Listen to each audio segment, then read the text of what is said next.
प्लासी की लड़ाई में भारत हारा नहीं था, उसे अंदर से कमज़ोर कर दिया गया था।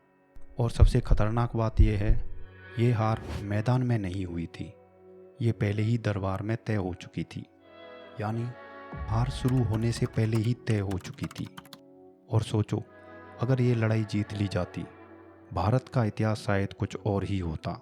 कहानी शुरू होती है बंगाल से।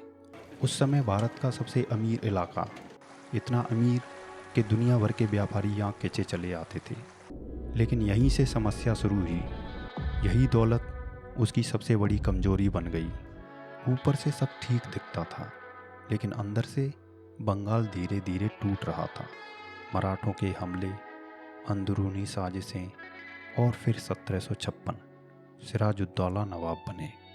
एक युवा नवाब जो अब अकेला पड़ता जा रहा था, और यहीं से हालात उसके हाथ से निकलने लगे।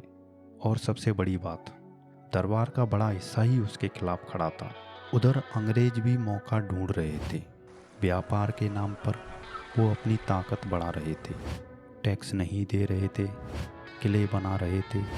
अब ये सिर्फ व्यापार नहीं था, ये सीधी चुनौती थी। लेकिन यहीं से असली खेल शुरू होता है। क्लाइव समझ चुका था, सीधी लड़ाई से नहीं, दिमाग से जीता जाएगा।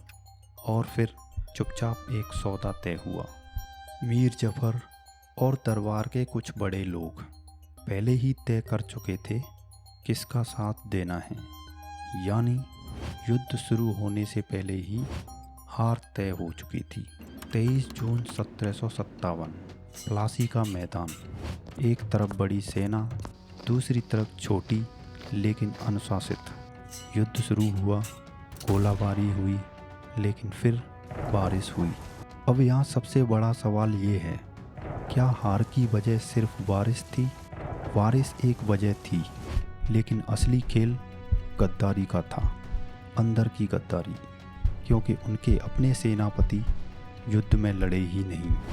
कुछ ही घंटों में सब खत्म हो गया। सिराजुद्दौला हार गए और जल्दी ही मार दिए गए।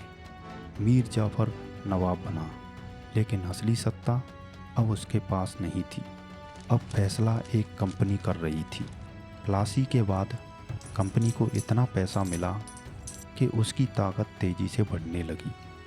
प्लासी सिर्फ एक लड़ाई नहीं थी, ये वो मोड़ था जहां से एक कंपनी पूरे देश पर राज करने लगी।